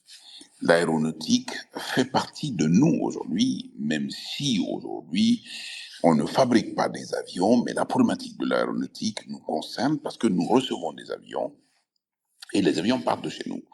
Deuxièmement, la question de comment appréhender les sciences comme la physique, la chimie, la biologie et les mathématiques, pardon. Et troisièmement, quel est l'objectif justement avec nos langues, et c'est Mex qui nous le disait, est-ce que nous voulons développer nos langues localement ou est-ce que nous voulons développer nos langues simplement pour être capable de parler avec d'autres? Et quel est l'objectif que l'on recherche justement avec la construction des langues? Ce sont tous ces ensembles-là aujourd'hui justement qui n'obscurcissent pas la question que vous posez, mais le véritable sujet aujourd'hui, quelle est l'option à faire parmi les multiples langues que nous avons pour en faire des langues au contact du monde d'une part, des langues au contact de la science d'autre part, et des langues qui soient capables d'être utilisées dans les systèmes d'éducation et dans le développement de l'Afrique. Voilà. Merci beaucoup, parce que j'ai commencé en préambule, je l'ai dit, vous avez le Kenya, vous avez la Tanzanie également, qui sont en train d'imposer leur langue. Maintenant, à savoir comment mettre en avant justement cette écriture, les Africains doivent innover. Innover, déjà, ça, je dois le dire, nous avons des économies totalement extraverties, qui dépendent des impérialistes, qui dépendent de l'Europe, des États-Unis, de la Chine et du Japon. Alors qu'au Japon, en Chine par exemple, ils nous envoient aujourd'hui, moi il m'arrive de faire le tour dans certains supermarchés en Afrique, de trouver des coca qui viennent du Japon, qui sont écrits en japonais, en chinois, on ne demande même pas qu'est-ce que c'est, on se jette dessus, on boit. Moi je suis en République démocratique du Congo, j'ai fait l'île Maurice, je suis quand même un globe-trotteur parce qu'après, je suis politologue et panafricaniste. Je les vois dans certains pays, mais les Africains doivent arriver déjà pour promouvoir leur langue, de produire des choses qui vont pousser cette curiosité parce que nous vivons dans un monde aujourd'hui où c'est l'innovation qui emmène l'intérêt total à l'autre de vouloir apprendre de vous. Ça, c'est un fait. Mais lorsque nous ne produisons rien de concret en Afrique, même pas une tablette de chocolat. Je le disais dans un space avec tout à l'heure avec des panafricanistes, que oui, la Côte d'Ivoire aujourd'hui, soi-disant, enfin, on peut le dire, premier producteur de cacao, mais quel est le cacao qui est connu, qui vient de la Côte d'Ivoire? C'est un chocolat suisse, Côte d'Or. Et les mêmes Africains achètent alors que la Côte d'Ivoire, si elle aurait pu produire un chocolat chez eux et l'étiquette écrite en baoulé ou je sais pas dans une langue de chez eux, ça aurait suscité un intérêt particulier pour les autres cultures du monde, les autres peuples du monde, à vouloir découvrir cette langue. Ça, c'est sur le plan de l'écriture. Et là, je reviens par rapport à la Tanzanie, excusez-moi. Les touristes qui viennent de tout bord, les Américains que je croise à tout bout de champ à Zanzibar, ils viennent apprendre le Swahili. Pourquoi? Parce que l'intérêt est touristique. Mais les Africains doivent se pousser plus loin. Vous avez parlé de l'aéronautique, mais c'est la même chose. On doit être en mesure d'innover pour imposer notre langue dans la science. Ça, c'est un fait. Vous avez les génies chinois. Pourquoi les Américains, les anglophones en général, envoient leurs jeunes gens aller apprendre les sciences en Chine en Asie, et les Asiatiques les envoient aux États-Unis pour des espionnages et des jumelages scientifiques? Ils vont apprendre les langues. Pourquoi? Parce qu'il y a un intérêt. Mais si les Africains restent toujours en arrière-plan, à vouloir singer les autres cultures, comment voulez-vous qu'on arrive à ce que même l'écriture soit connue, parce que nous ne produisons rien? Et sur le plan scientifique, parce que je commence à chuter, sur le plan scientifique, comment voulez-vous que nos langues soient valorisées alors que nous n'arrivons pas à nous imposer sous le domaine de la science, même de l'innovation? Nous n'avons aucune start-up en Afrique qui est connue. En conclusion, je dirais que pour y remédier, nous, Africains, on a le devoir de travailler pour innover dans le domaine scientifique, justement, pour faire justement parler de nos langues, et encore notre fier. Au Congo, excusez-moi, parce que je suis déjà, on parle de la rumba au Congo. La rumba, le lingala est connu aujourd'hui, oui, parce que c'est uniquement musicalement, et encore sur le plan culturel. C'est parce que il y a eu un intérêt, la langue, elle est parlée, elle est chantée partout, dans les grands salons, à la Maison Blanche, partout. La musique, elle est là, mais on doit en faire de même dans le domaine scientifique pour susciter un intérêt particulier à notre égard. Merci beaucoup. Très bien, merci beaucoup. Kodoy, pour 2 minutes, le temps que Laungal réponde. Kodoy. Ouais, merci maître. C'est-à-dire, je voulais juste dire à Moussa d'abord qu'il y a une académie des langues africaines à Dakar, où presque toutes les langues sont représentées. Donc, l'enseignement des langues aujourd'hui dans certaines universités africaines, c'est un acquis. De deux, c'est-à-dire, c'est là où je veux vraiment insister. C'est-à-dire, pour moi, c'est très bien d'investir dans les langues, c'est très bien d'essayer d'avoir des projets, start-up, etc., etc. Mais pensons d'abord à étudier les langues nous-mêmes. C'est-à-dire qu'il faut qu'il y ait des études sur les langues. Il faut qu'il y ait aussi des études sérieuses sur les langues. Par exemple, pour le Pulaar aujourd'hui, moi j'ai vu 2 jeunes Guinéens que j'ai d'ailleurs rencontrés aux États-Unis, à New York, qui ont sorti aussi leur écriture qu'ils appellent Adlang. Ils disent que c'est comme ça qu'on doit écrire le Pulaar. Après, c'est-à-dire toutes ces années où les gens ont commencé à harmoniser la langue avant notre naissance, d'abord depuis les années 60, les gens travaillent dessus. Il y a eu, c'est-à-dire la rencontre de Bamako, où il y a eu une harmonisation, les gens ont reconnu, c'est-à-dire l'alphabet de la langue, l'écriture de la langue qui a même été reconnue par l'UNESCO. On a 2 jeunes qui sortent de la Guinée et qui viennent nous dire non, tout ce qui a été écrit, ça ne doit pas s'écrire comme ça, il faut écrire comme ça. Et qu'il n'y a même pas un seul livre, à part l'alphabet qu'ils ont sorti, en Adlan d'ailleurs. Pourquoi Adlan? Adlan, c'est quoi? Est-ce qu'il y a une langue où l'alphabet est appelé par autre chose qui n'est pas cette langue? Moi, je connais, quand on va parler de français, on dit l'alphabet français. Quand on va parler de Bambara, on va dire l'alphabet Bambara. Ou quand on va dire arabe, on dit l'alphabet arabe.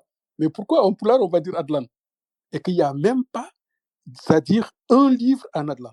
Et déjà, que les gens ont travaillé. Ouais. Excuse-moi, mais il y a beaucoup d'auteurs d'Adlan, mais il y a beaucoup de livres.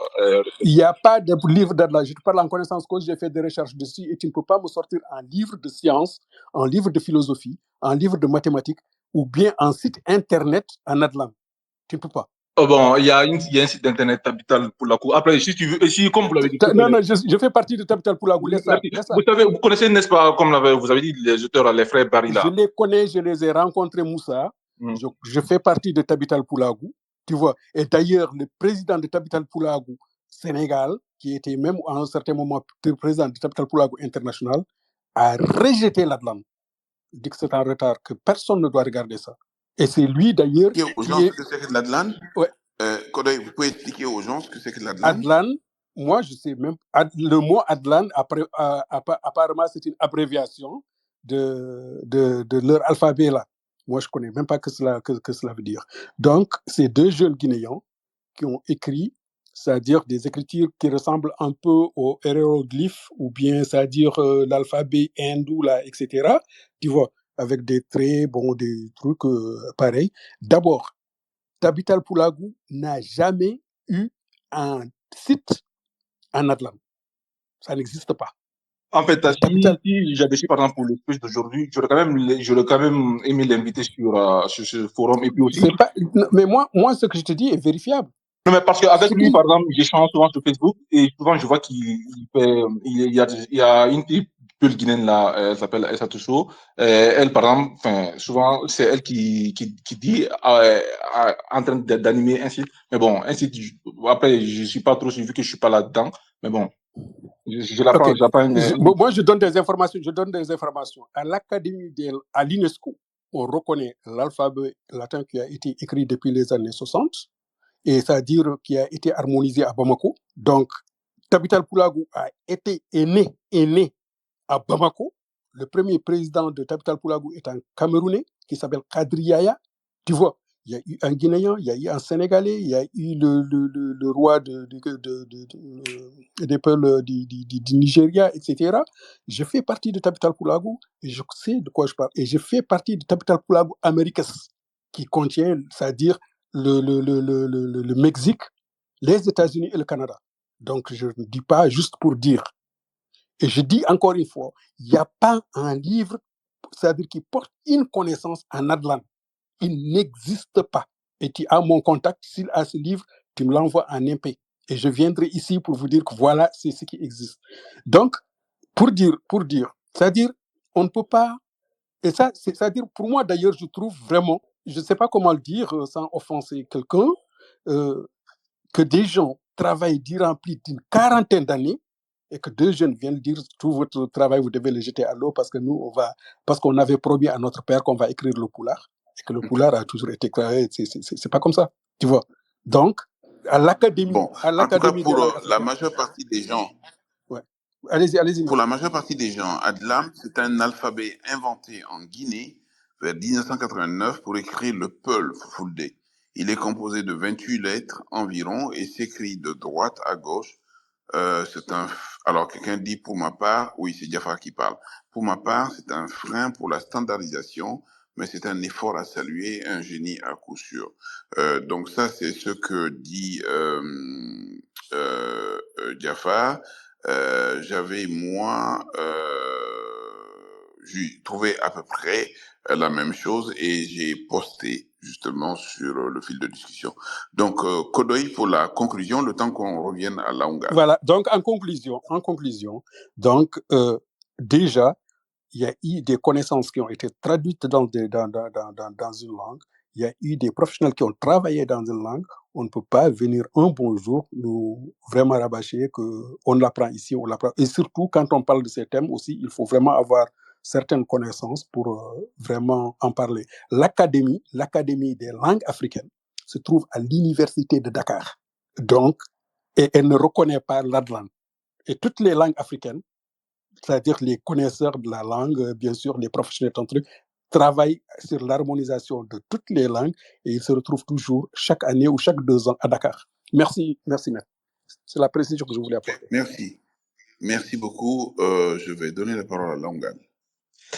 Merci une fois de plus.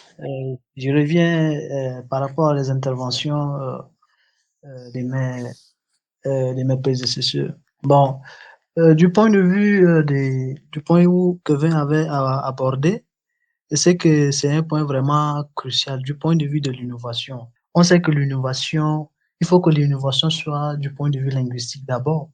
On ne peut en aucun cas, sans une maîtrise du système de la langue, on ne peut en aucun cas innover aucune science. On parle par exemple du français. Maintenant, le français est avec le système de l'intelligence artificielle par rapport à l'anglais, par rapport à le chinois. Donc, il faut qu'on essaie en fait d'asseoir le système linguistique d'abord. Parce que maintenant, on est en train d'interdivertir encore dans le système d'écriture des langues africaines. On ne peut pas quand même innover. Donc, il faut que plusieurs travaux de recherche linguistique peuvent être menés et que déjà on va essayer d'évaluer ces travaux et évaluer aussi les qualités de ces travaux menés pour dire que bon, maintenant, on a déjà dans telle ou telle langue, supposons dans la langue Peul ou dans la langue Fulfulde, on a déjà fait asseoir un système d'écriture que vient de parler le hôte. Il a parlé en fait de Atlas, ce système d'écriture des langues Peul avec 28 lettres. Donc on reconnaît comme ça officiellement, on reconnaît que on a tel système de lettres avec telle consonne, telle voyelle. Mais dans certaines langues d'Afrique, il n'existe pas encore. Et chaque société, chaque communauté a ses réalités. On prend du point de vue socio-linguistique, on dit que le monde chrétien appartient au système d'écriture latin, le monde musulman appartient au système d'écriture arabe. Mais le système d'écriture ne connaît ni la question des religions et autres. Donc, le poids d'une langue, c'est le poids démographique. Et en partant en fait de bases démographiques, on va essayer de voir, on va essayer d'étudier le système d'écriture. Maintenant, en Afrique centrale, on sait qu'on est en contact précisément au Tchad, on est en contact avec le français et l'anglais. Et le français est beaucoup plus usité dans le système de communication de la population tchadienne. Donc, on ne doit en aucun cas, du point de vue de logistique, du point de vue de pédagogie, on ne peut en aucun cas s'inspirer d'autres travaux que la langue française, alors que la langue française avait imité le système, avait transcrit ses lettres au système d'écriture latin. Maintenant, plusieurs langues ont été écrites avec le système d'écriture latin, mais elles sont en train de mourir. Pourquoi? Parce que il y a une minorité des locuteurs de ces langues. Donc, quand on a déjà un poids démographique minoritaire, cette langue, malgré le système qui sont déjà appropriés, adaptés, harmonisés, on sait que l'utilisation de cette langue va vraiment vouer à l'échec. Pourquoi? Parce qu'il n'y a pas un locuteur costaud de cette langue. Donc, moi, je vois pour qu'on puisse essayer de revoir sur le point d'innovation, on doit déjà travailler le système. Du point de vue morphologique, du point de vue terminologique, du point de vue... Supposons, on prend par exemple, pour enseigner la mathématique, la physique, chimie, on a des symboles. Et les symboles, on ne va pas en fait quitter de prendre le symbole de X nihilo. Supposons, on prend par exemple l'ensemble vide, le tifnal. Il y a une lettre qui prend en compte l'ensemble vide. Maintenant, le jour où on va enseigner les mathématiques en tifnal ou les mathématiques en langue gambaye et que déjà on prend l'ensemble vide comme feu dans la langue gambaye. Et le jour où on va enseigner la mathématique en langue gambaye, est-ce que on peut dire que l'ensemble vide est feu ou bien l'ensemble vide? Donc, on va essayer de revoir ce système parce qu'on ne peut pas en fait sortir de nulle part comme ça, innover. Non. Donc, les linguistes doivent travailler à pied d'œuvre. D'abord pour asseoir le système, parce que quand on parle en fait de système, ça englobe les vocabulaires, le système orthographique, ça prend la morphologie, la terminologie, les vocabulaires, tout un ensemble. Parce que il faut qu'on essaie d'asseoir tout un ensemble des systèmes de la langue. D'abord, on va essayer de parler d'innovation scientifique, mais sans asseoir le système de la langue pour parler en fait d'innovation linguistique, c'est impossible. Parce que dans certaines universités, on prend par exemple des travaux de recherche, il faut d'abord présenter la situation géographique, sociologique, historique de ta langue ou bien de la communauté avant d'entamer le travail. Parce qu'on doit voir d'abord le système. Comment est le mode de vie de cette communauté, leur histoire, comment ils ont évolué jusqu'à d'aborder la description linguistique de cette langue. On ne peut pas en fait quitter comme ça de X nihilo, en fait d'innover. Non. Même la langue française, qui dans un développement accru, maintenant il est en retard avec le système de développement des intelligences artificielles. On prend par exemple le discours du président français avec le président Serbi par rapport à l'intelligence artificielle. Ils sont en retard malgré que la langue française a un système d'écriture adéquat, conforme au système, mais maintenant ils sont en retard. Pourquoi? Parce que ils n'ont pas encore fait asseoir le système qui est approprié à l'intelligence artificielle, au rang desquels ils doivent s'appliquer maintenant à ce système. Maintenant, on prend le chinois, on prend l'anglais, on prend je prends seulement des exemples. C'est suffisant. Donc, ces deux pays sont déjà en avance avec l'intelligence artificielle. Maintenant, la France veut voir que va les rattraper. Alors que la France, qui avait un système d'écriture adéquat, maintenant, elle est en retard. Maintenant, prenons dans le cadre des langues africaines, comme nous avons entendu, même dans le système d'exploitation écriture, c'est devenu un peu compliqué. Pour avoir un clavier physique comme ça, même c'est compliqué. Comment on peut en fait parler d'innovation linguistique? Il faut que la connaissance en technologique, et on sait que de nos jours, c'est la connaissance technologique qui est beaucoup plus prônée. Et que sans la connaissance technologique, le monde, la langue ne doit pas atteindre le seuil du développement. Sans le système informatique, la langue ne doit pas avoir un seuil de développement. J'ai encore un point à dire sur la question en fait des représentations. Monsieur Kevin avait évoqué le point, et c'est un point qui m'a vraiment plu, parce que déjà, quand on ne donne pas la valeur à notre langue, quand on ne l'exprime pas, mais attends, qui va exprimer? On sous-estime cette langue. C'est une langue qui a moins de succès. C'est une langue qui n'a pas de termes. Attends, les termes appropriés, on doit s'asseoir. Les anciens, les linguistes, les spécialistes, ceux qui maîtrisent déjà le système d'écriture dans leur domaine. Supposons on prend par exemple les termes en biologie, supposons la génétique, c'était quand comme ça, j'ai entretenu un débat avec un étudiant en biologie niveau 3, mais j'ai demandé le système génétique, comment on dit ça en talent, mais il ne connaît pas. Mais comment on va innover? Comment on va innover? Le système, on parle en fait de la génétique. Mais est-ce que c'est de la faute de l'étudiant que de ne pas connaître le concept local qui se rapporte à la génétique, ou est-ce que c'est à ceux qui ont construit la langue de trouver ce concept-là? Bon, l'étudiant étudie dans la langue française. Ce n'est pas de sa faute, mais l'étudiant doit essayer d'essayer. En fait, ce que moi je suis en train de faire, c'est la théorie, maintenant appliquée à la pratique. Hein, moi, j'étudie, j'ai quitté le fond village pour venir étudier dans une ville. Maintenant, avec le système linguistique urbain, maintenant réparti au pays, auprès de mes vieux parents. Supposons, je fais l'agriculture. Supposons, je fais l'élevage. Quand je vais retourner, comment je vais transmettre ce que j'ai acquis des universités, des villes? Comment je vais transmettre à mes parents qui n'ont pas été à l'école? Comment je vais les transmettre? C'est ça la question. Oui, mais si on procède individuellement, la difficulté, c'est que autant de compréhension, autant de concepts, autant d'explications de concepts. La question doit être suffisamment bien appréhendée d'un point de vue scientifique. Vous avez dit vous-même que c'est une démarche d'abord de la loi qui appréhende la langue, qui l'évalue en nombre de locuteurs d'une part et en capacité d'extension d'autre part.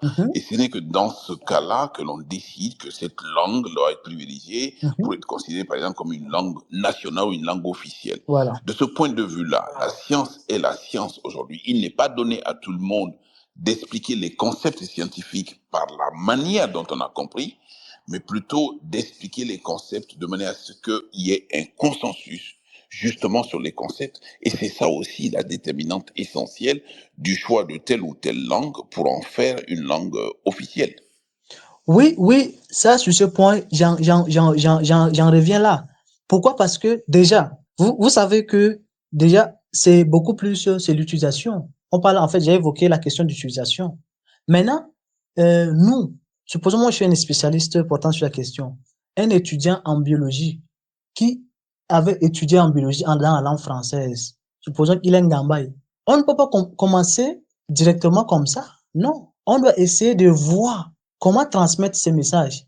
Et les linguistes doivent mener une étude sociolinguistique par rapport à les termes utilisés, par rapport à les explications données par tel étudiant de chimie, tel étudiant de chimie, étudiant en français, comment il a appréhendé le concept de la biologie, les concepts de la chimie, comment il a appréhendé. Donc, on doit essayer de mener une étude sociolinguistique d'abord, pour essayer d'asseoir.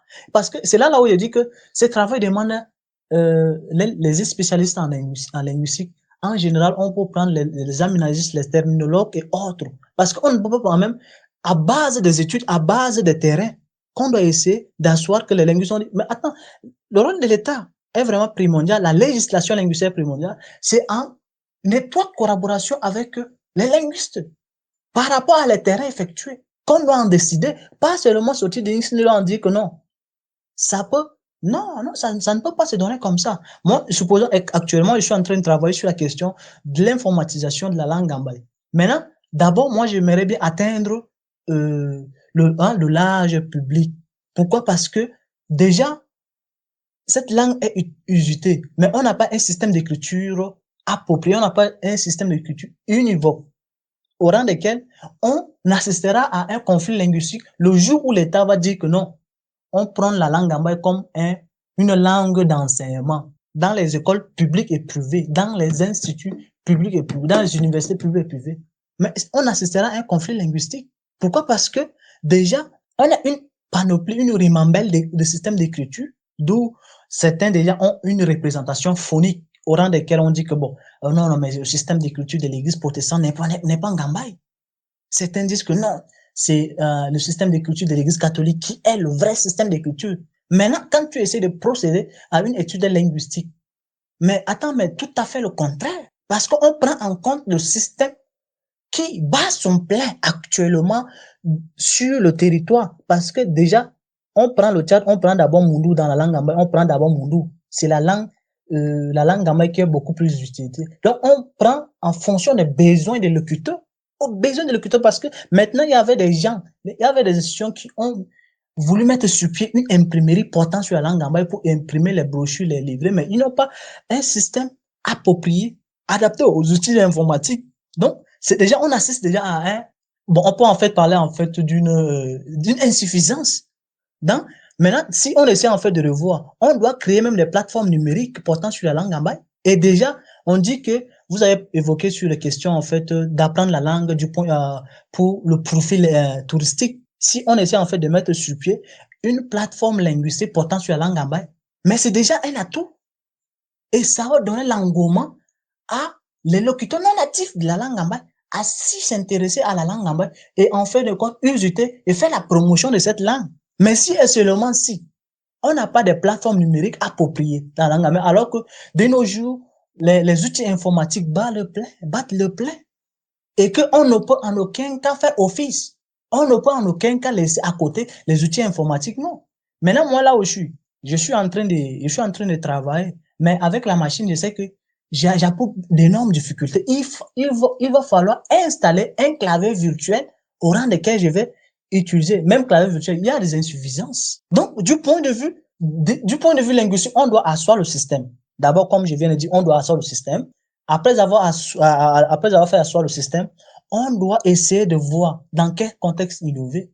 On doit déjà les termes de base. On parle en fait en terminologie, les termes de base, les graphies de base, parce que des graphies déjà existants dans la langue, de façon standard, on doit en fait les répertorier. Les lexiques de base. C'est là on va essayer de voir quels sont les lexiques qui n'existent pas dans la langue ou dans telle ou telle langue.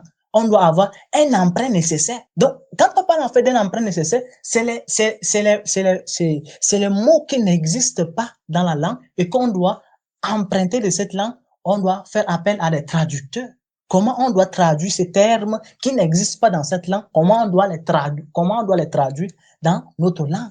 Donc, on parle en fait de réappropriation. On prend par exemple les graphiques, certaines graphiques qui existent dans la langue française. On parle de in. Non, mais c'est un mot emprunté de l'anglais. Il y a toute une panoplie de graphiques existants dans la langue française. Alors, par exemple, chez moi, pour parler d'avion, la langue bamana parle de pan koulou. Pan, littéralement, c'est quelque chose qui saute, quelque chose qui vole. Voilà. Et koulou, ça peut être le train ou ça peut être la pirogue. Voilà. Bon. Alors, pourquoi se casser la tête pour aller trouver des concepts qui, d'abord, détériorent complètement le concept? Pourquoi ne pas parler, par exemple, d'avion comme étant un concept emprunté? Tout comme d'autres langues empruntent des concepts. Aujourd'hui, nous avons beaucoup de mal à indiquer les 7 jours de la semaine et les 12 mois de l'année. Donc, le référentiel, en tout cas pour les langues maliennes que je connais, c'est l'arabe. on va dire Téné, Tarata, Araba, Aramsa, Djouma, Sibiri, Khari. Bon, c'est des langues qui ont une consonance plutôt arabe de ce côté-là. Donc, jusqu'où l'emprunt est possible, jusqu'où on peut éventuellement avancer dans l'emprunt, c'est aussi le métissage. Merci infiniment et merci à tous. Et c'est vrai qu'Odoy a raison que de temps en temps, il faut que l'on se sorte un peu des problématiques politiques qui, pour moi, d'ailleurs, sont quasi insolvables, parce que simplement les acteurs politiques, dans un sens ou dans l'autre, ont décidé d'être, pardon du terme, totalement bêtes, en marge du droit, en marge de la loi, en violation des règles de la justice, et surtout en se prenant pour Dieu, alors qu'ils n'ont pas mérité d'être des hommes encore. Et quand on voit avec la perversion avec laquelle aujourd'hui les gens se sont installés au Burkina Faso, au Mali, au Niger, au Tchad et bientôt en Guinée, vous voyez qu'aujourd'hui on est parti pour un cycle infernal de bêtises absolues.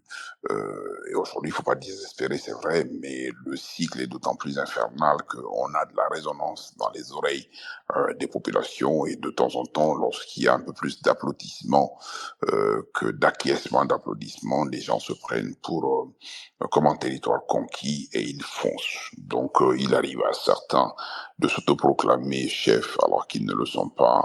D'autres décident de complètement changer la devise en prenant un slogan pour la devise.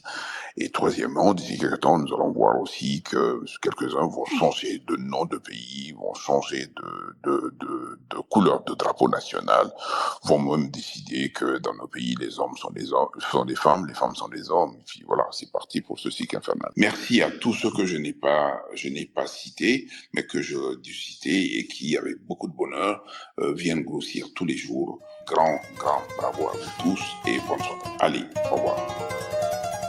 Nous espérons que cet épisode vous a plu. Si c'est le cas, nous vous invitons à vous abonner à notre podcast et à nous suivre sur Twitter et nos réseaux en général, ainsi que sur d'autres plateformes pour rester informés des prochains débats en live et des épisodes à venir. N'hésitez pas à partager votre avis sur l'épisode. Nous sommes toujours reconnaissants lorsque vous vous exprimez.